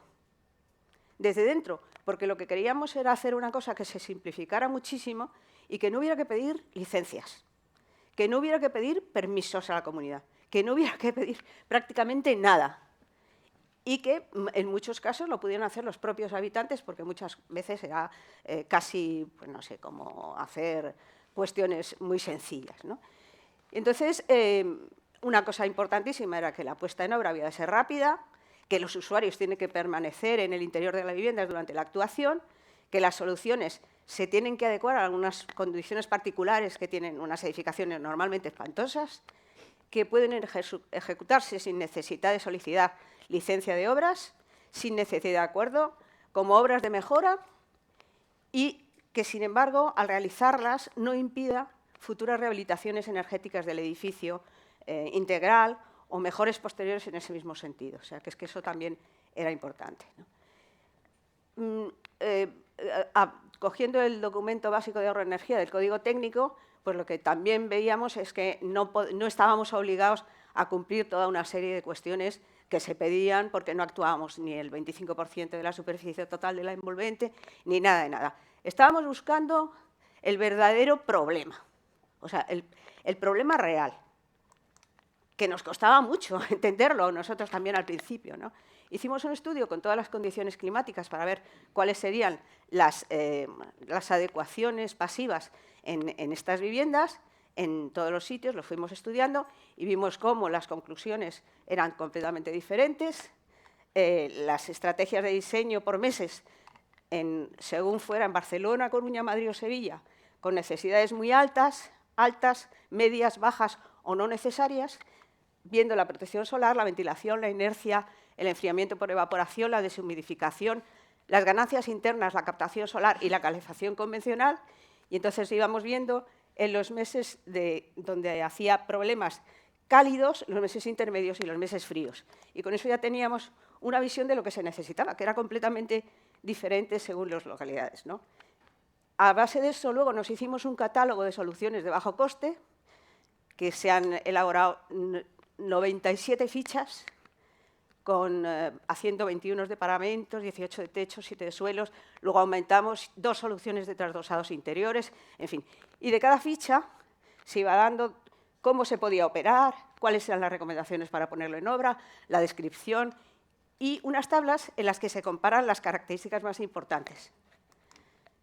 Cogimos un edificio tipo, el que más se repetía, un bloque lineal, y estudiamos qué viviendas íbamos a simular, ¿no? Entonces eran viviendas según la posición, en la esquina, centradas en la otra esquina, y en distintos bloques de pisos, ¿no? Los pisos más altos, los intermedios o los pisos bajos. Y con eso pues, nos hicimos 404 simulaciones de las 404 posibilidades que nos daban todas estas soluciones. Aquí esto he traído, porque como tenemos también muy poco tiempo, qué pasaba con la demanda de calefacción en Barcelona. Y aquí está el estado inicial, es el rojo más oscuro, y después de la intervención express lo que hacía falta y la demanda de refrigeración. Entonces, lo que pasa es que con estas actuaciones, que tenían un coste máximo de 8.800 euros, pues entonces ya se ve que se reduce en todas casas esa demanda de refrigeración. Pero nos encontramos con un tema, cuando entrábamos también a fondo, nos encontrábamos, por ejemplo, que cuando preguntábamos cómo la gente usaba la energía o lo que tenía, por ejemplo, pensábamos la calefacción que tiene y uso en bloques, la gente que tiene particular de gas, y había un 48% de gente que no la usa, porque no tiene dinero para tener nada.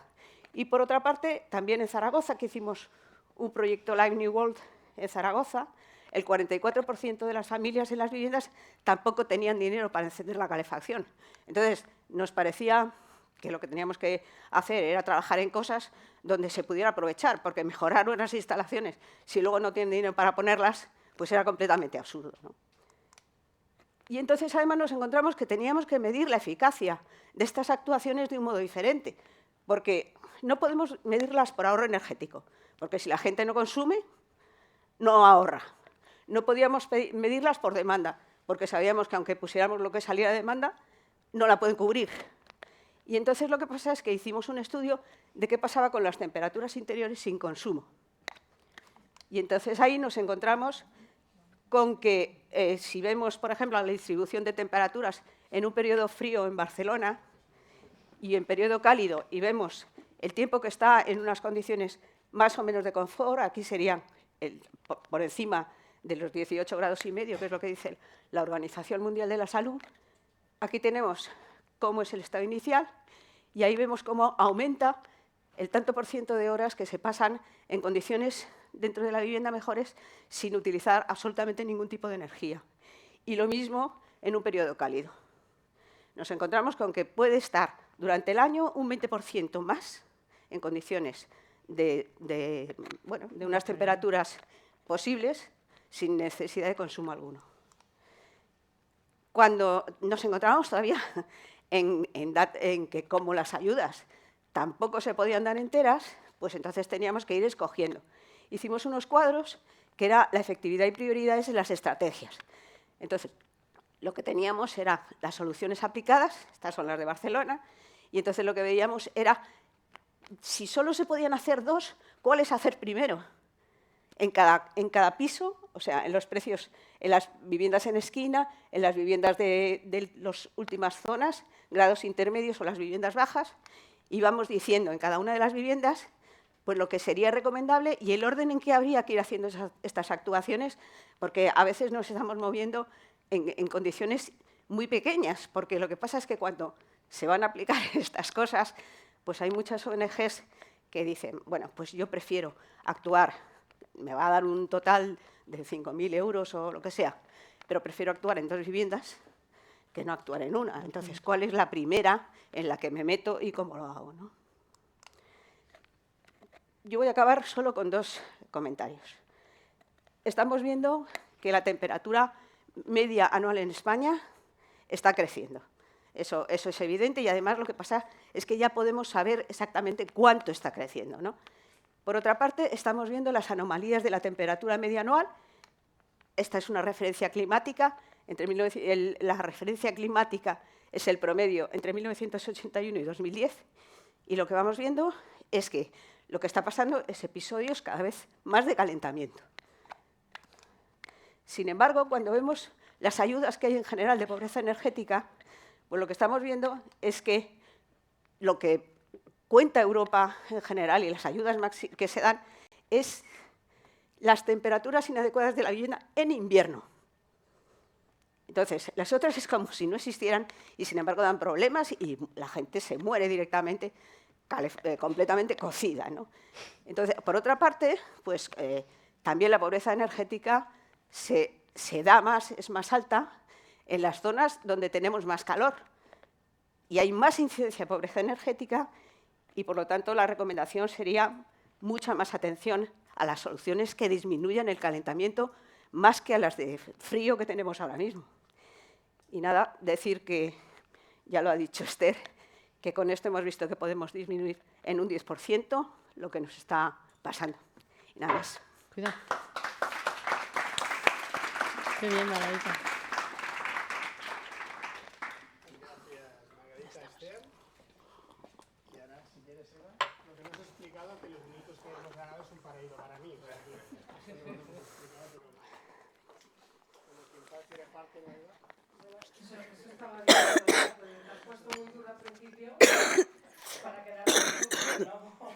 Estaba horrorizada en ponerme a toser. Gracias. Espera que...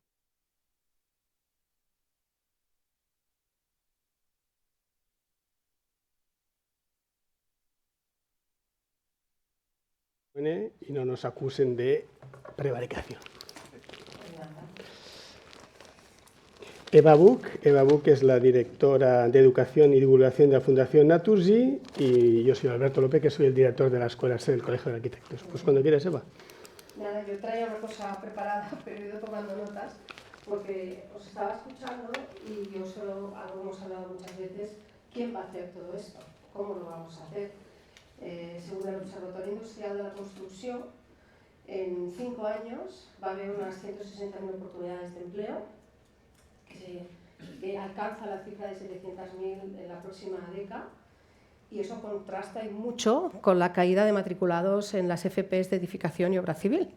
donde, para que os hagáis una idea, en el año 22 solo el 0,66% de los alumnos que se matricularon en una FP lo hicieron en alguna de estas FPs de estas familias, con lo cual yo creo que el problema está y es grave y es algo en lo que pone el foco la Fundación Naturgy desde el área de educación. ¿Por qué? Porque vimos que en todo este proceso de la transición, que Esther la ha nombrado por primera vez, transición justa, nosotros añadimos equitativa, diversa, y empezamos a ver dónde teníamos que estar para que nadie se quedara atrás, y analizando dentro de nuestro sector cada oportunidad de empleo dónde estaría, y creo que fue la segunda que vimos claramente que tenía que ser la de rehabilitación de viviendas en la construcción, y en ese momento pensamos que el mejor partner para esto pues podía ser el COAC.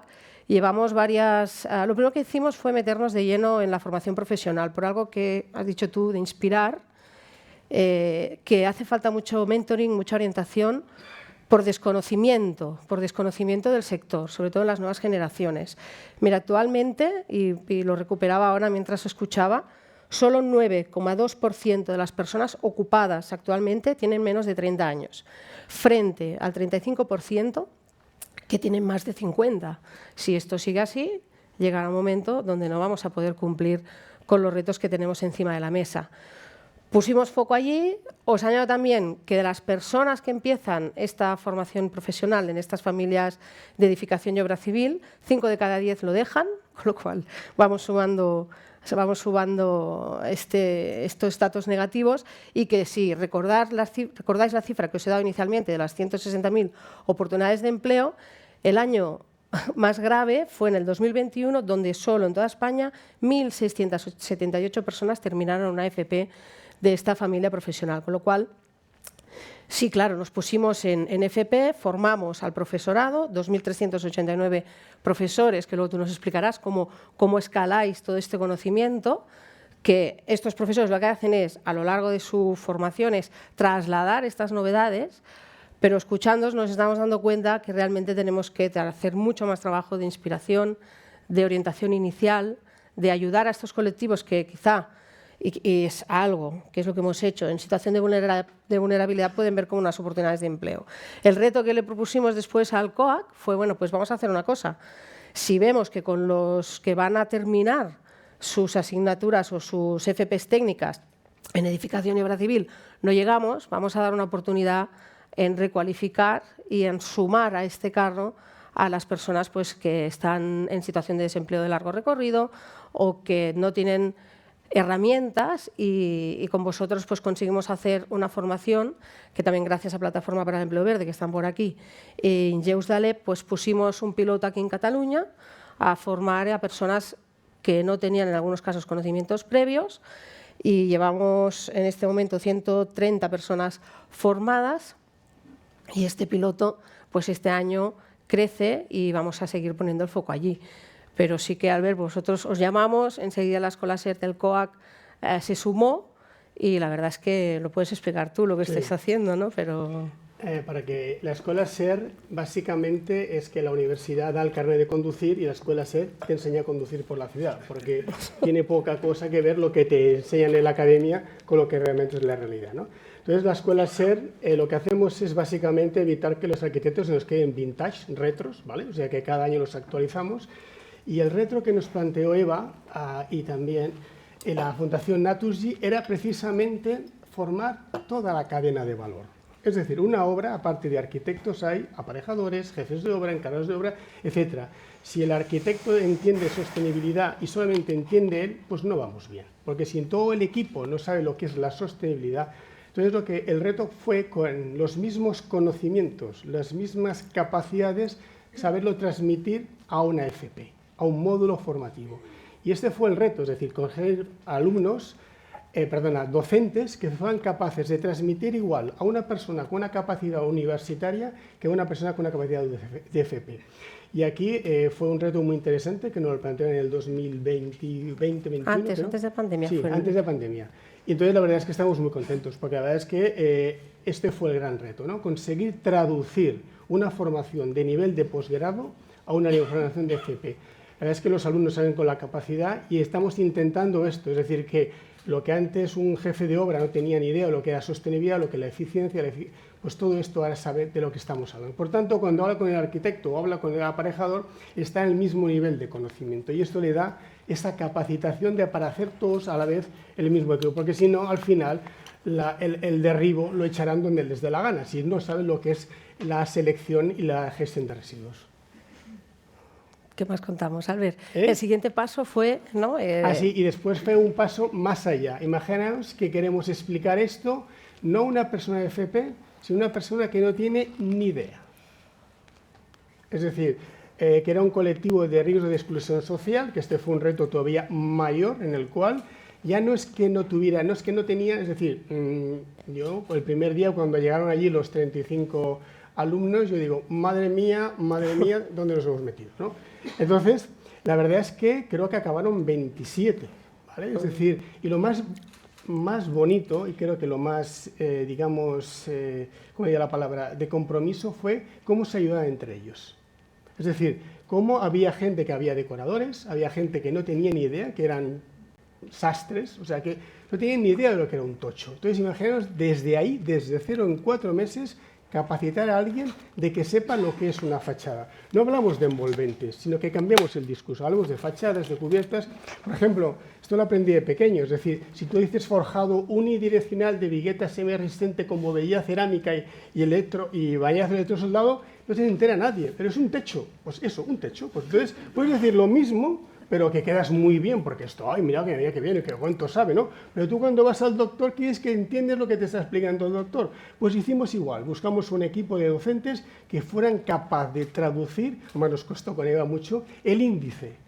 Ya para poner el índice original al índice adaptado, porque decía, es que no se entiende, y era verdad. Por tanto, ese ejercicio de traducción nos fue muy bien, y la verdad es que estamos muy contentos, porque además ellos siguen con el grupo de WhatsApp, se hablan, hicimos visitas, la verdad es que fue una cosa muy, muy interesante. Sí, de hecho aquí sumar a la Plataforma para el Empleo Verde fue muy importante por lo que dices, ¿no? Porque desde vuestra posición y la nuestra, es verdad, generar un índice, y de acuerdo que nos decían, no, más sencillo, ¿no?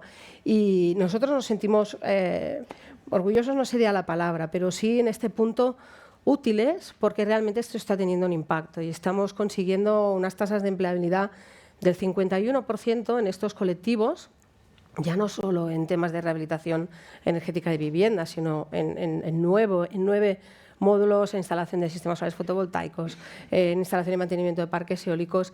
Y creo que hacerlo con vosotros genera otro punto muy positivo, y es que son personas que en muchos casos abandonaron sus estudios y, pues como cuando lo hacemos con la Politécnica de Madrid, acceden a la universidad, acceden a la Politécnica con el mismo profesorado que está dictando sus asignaturas a futuros arquitectos, y en la Escola SER nos pasó lo mismo. O sea, el mero hecho de entrar, de venir, de que vosotros los tratarais, ¿no?, como alumnos de máster casi, pues generó estas sinergias muy, muy necesarias para ellos, ¿no? Y entonces yo creo que viendo, sin olvidar el foco principal nuestro, ¿no?, que como decimos en catalán, siempre el pal de paller, es este profesorado de formación profesional que tiene que conseguir, ¿no?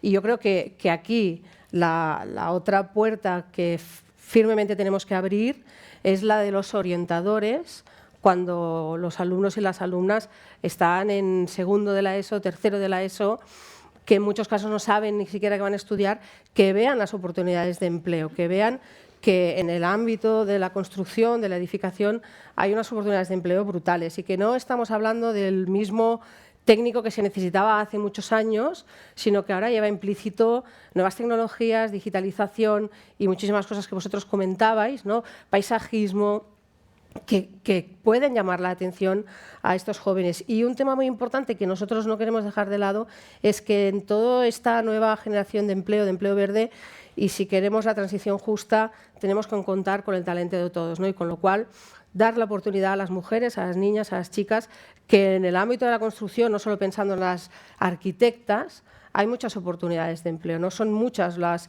FPs, desde una FP básica de reforma y mantenimiento de edificios, técnico de la construcción, técnico de obras interiores, decoración, rehabilitación, el técnico superior de organización y control de obras, el técnico superior de proyectos de edificación, técnico superior de obra civil, es decir que, y aún así, estamos que un 0,66% de los que se matriculan en formación profesional lo hacen en algunas de estos FPs. Entonces, yo creo que el reto es grande si queremos lograr todo lo que os escuchaba decir, y tú lo decías, Manolo, como ¿no?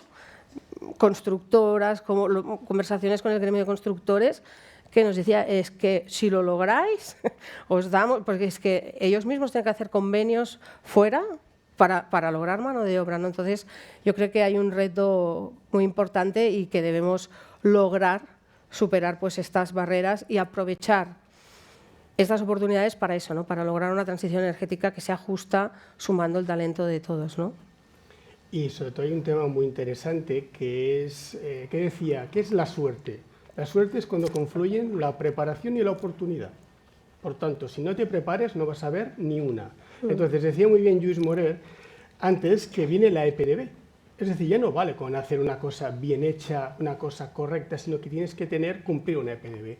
Y nos puede pasar, que nos preocupa desde el Colegio de Arquitectos, que habrá muchos mejores jefes de obra y encargados de obra mejor formados que arquitectos en sostenibilidad, porque hay muchos que todavía no han venido por la escuela o por otros sitios, y la facultad, la universidad todavía no se ha puesto las pilas. Entonces, claro, aquí hay una especie de como de o van todos a la vez, o si no hay uno que cojea, ¿vale? Y el que cojea es como pasa como en la sabana, se lo come el león. Entonces, es así, es decir, es tan duro como esto. Entonces, hay que formarte, formarte y formarte, porque si no, no las vas a ver. Hoy en día, nuestros clientes ya nos piden que sea un edificio, como decía muy bien Enric. Mira, no, un edificio de cero consumo. Y ya no es nearly cero, porque este es el truco que se hacía en el 2000, casi, no. Ahora son ceros. Por tanto, creo que hay un compromiso por todas las partes de hacer esto. Es decir, los edificios no pueden emitir CO2.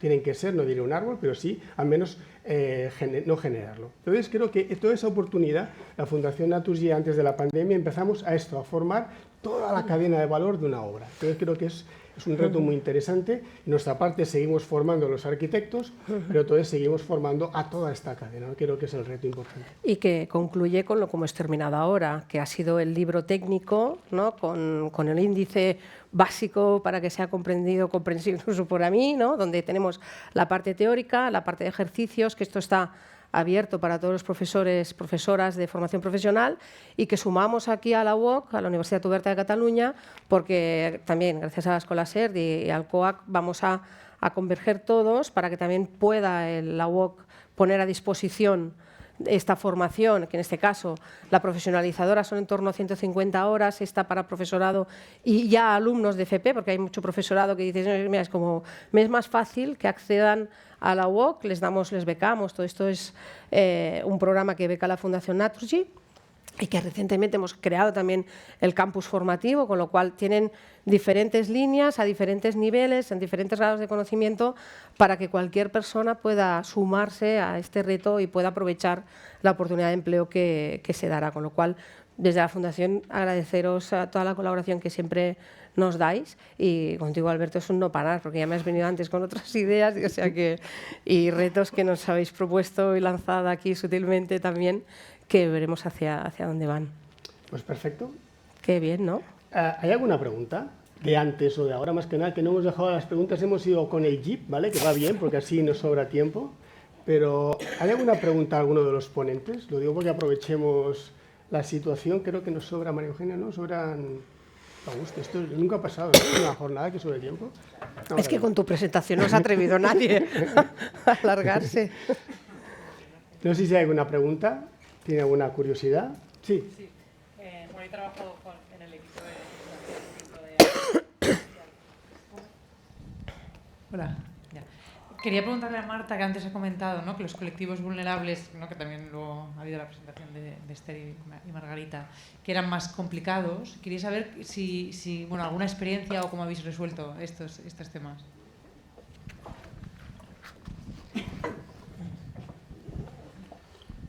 Pues sí, no he entrado a fondo en lo que sería el tema de colectivos más vulnerables, pero justo con los Next ya, digamos que básicamente hablamos de 5 programas. Uno de ellos era enfocado a lo que le llamamos los entornos residenciales de rehabilitación programada, los ERPs, que es todo el foco, también le llamamos programa 1 barrios. Entonces, aquí, que ojo, aunque haya 5 programas, el mínimo exigible es que el 30% de los fondos vinieran a este programa, es decir, el foco ya era que fuera la punta de lanza de los Next, y también, ya os avanzo, es el que ha costado más, como ya se podía prever. Entonces, aquí, en Cataluña, ¿qué se hizo? Sobre todo que a nivel municipal, ¿no? Se bajó a nivel municipal que cada municipio eligiera por conocimiento de sus ámbitos, cuáles eran los entornos, es decir, dónde limitábamos por tema de capacidad económica, también por necesidades energéticas o de rehabilitación de esos edificios, o sea,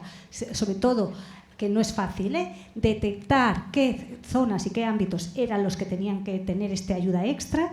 Ya de por sí el cálculo de subvención era más elevado, y sí que aquí el ayuntamiento daba un soporte extra. Es decir, las dificultades que de normal ya hablábamos de comunidad de propietarios, aquí aún eran más complejas, ¿no? Entonces aquí, si no era el propio ayuntamiento que tenía también una parte de fondos destinados a la gestión y poderlo llevar a cabo, de que pudieran dirigirse.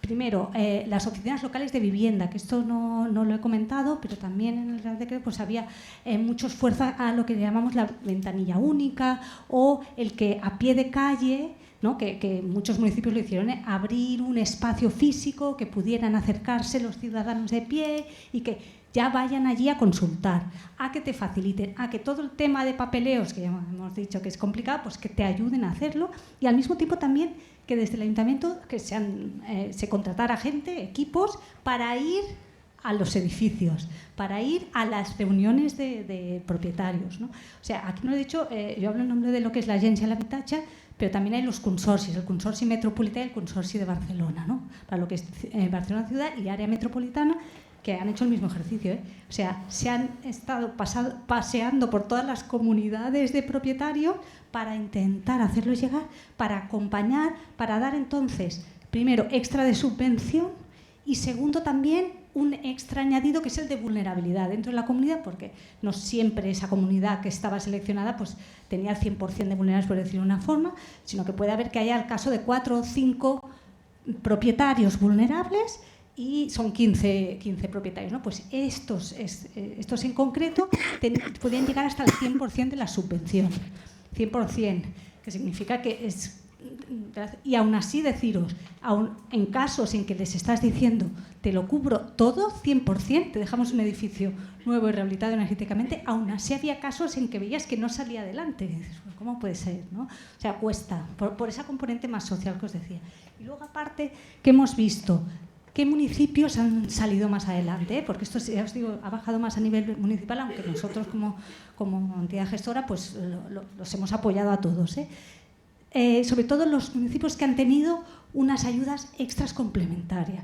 Es decir, en estos casos el problema es la financiación. O sea, al final es la financiación, les tenías que dar este apoyo extra, y los tiempos, también los tiempos son más largos. Y nos hemos dado cuenta que ha costado, si ya de normal era 1 año y medio, 2 años, aquí hablamos de 2 y medio y 3, que como ya no nos da tiempo, se quedarán seguramente fuera, ¿no?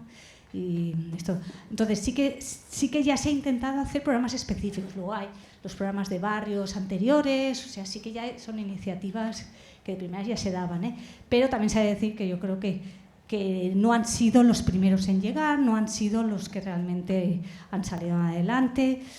Sabe mal, porque yo creo que el foco a nivel subvención, yo hablo claro, a nivel subvención, yo creo que la subvención ha de ir para quien lo necesita más, que son estos colectivos, porque si no, no lo harán. Pero es cierto que otros programas, como el de a nivel edificio, vivienda, o los que llevan también desde el ICAEL, pues ves que otras zonas que quizás no son tan necesitadas, pues han salido adelante más fácil. Bueno, se ha intentado, yo creo que también aprendizajes, ¿no? de entender cómo tenemos que gestionar este tipo de colectivos que necesitan un acompañamiento distinto. Perfecto, gracias. ¿Alguna pregunta más? Bones, gràcies. Jo sempre he tingut curiositat per com s'articula la col·laboració, que parlem de ja el coneixement i és molt complex tot, entre arquitectes, enginyers, tècnics i construcció civil. No? Si això s'està plantejant d'una manera, ja que estem parlant d'educació, o és una pregunta per qui vulgui de tots vosaltres. Tu, Alberto.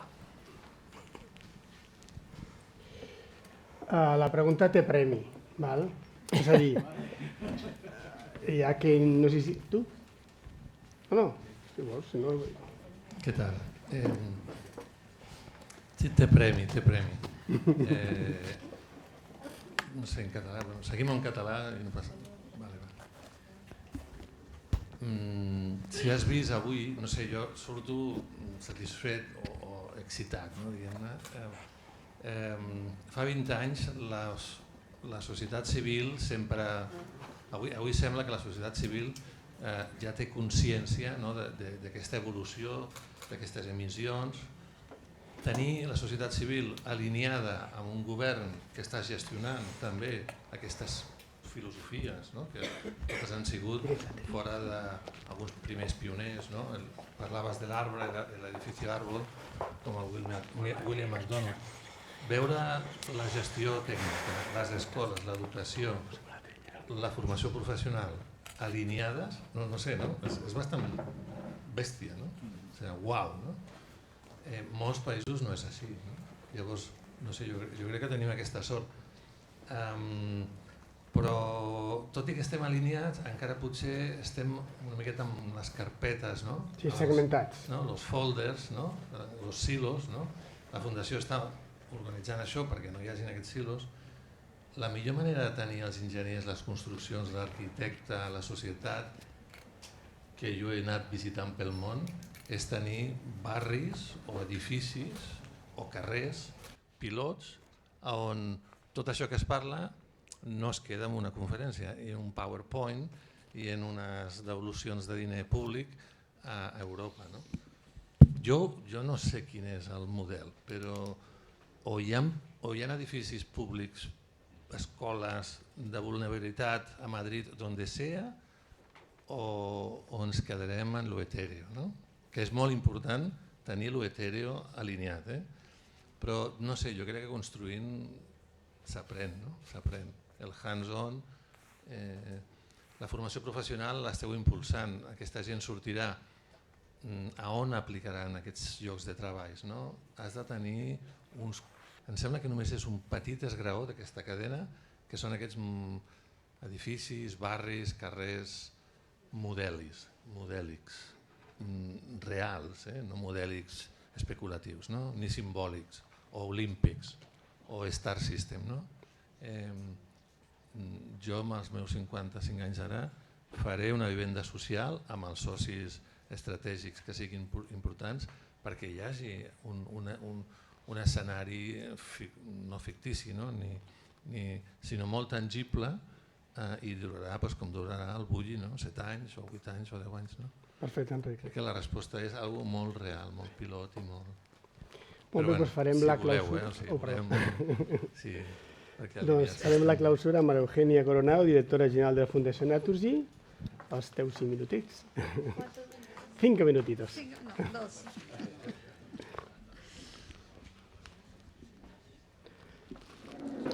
Bueno, yo quisiera empezar por agradecer al COAC por acogernos hoy en esta jornada, y así como a los ponentes que nos acompañaron hoy, a Luis, a Marta, a Margarita, a Albert, a mis compañeros de la Fundación que nos han sabido transmitir todo este conocimiento que para mí por lo menos ha sido muy enriquecedor, con aportaciones que son muy valiosas desde distintas perspectivas, y donde yo creo que hemos podido comprobar y ratificar que la arquitectura juega un papel fundamental dentro del objetivo de alcanzar la descarbonización o la neutralidad climática en el año 2050, a ver si lo hemos de conseguir.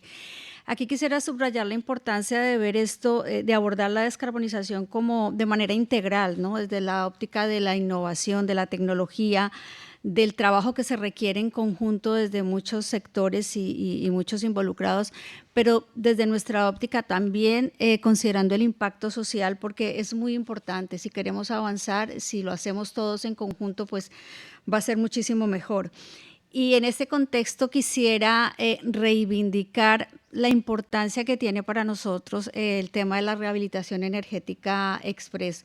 Es para nosotros, como lo ha explicado Margarita con la ayuda de Esther, un proyecto fundamental, no solamente para abordar la crisis climática o la eficiencia energética, sino porque al final viene siendo una gran oportunidad para no dejar a nadie atrás, para que todos podamos de alguna manera avanzar en el mismo contexto. Y también, ¿por qué no decirlo? Porque, y lo hemos comentado en este último panel, porque es una enorme oportunidad también de generación de empleo y bueno, a ello es a lo que hay que apostarle y es a través de esto que nuestra fundación quiere aportar su granito de arena para contribuir a una transición energética que sea justa, que sea inclusiva y que sea eficaz. Yo creo que la intervención en los hogares vulnerables o la apuesta por la formación profesional como vía de acceso al mercado realmente están dirigidos a esto y los casos que hemos visto acá son casos reales, son 5.000 o algo más de viviendas rehabilitadas, son 130 personas formadas. El año pasado 30 personas en situación de vulnerabilidad que no podrían tener otra oportunidad y de las cuales cerca del 40%, que suena bajo, pero es importante, han conseguido empleo y la mitad de ellas o de las personas que se formaron eran mujeres, con lo cual también estamos hablando realmente de inclusión en un sector que realmente pues no lo tenía y no contábamos con ello. Así que bueno, yo creo que el esfuerzo de todos, la suma del sector privado, público, las instituciones, entidades como esta que nos acoge hoy y todos los profesionales que estamos aquí comprometidos con esto, pues podremos conseguirlo. Así que muchísimas gracias al COAG, en cabeza tuya deposito el agradecimiento, Albert, y a todas las personas que nos acompañaron hoy. Gracias.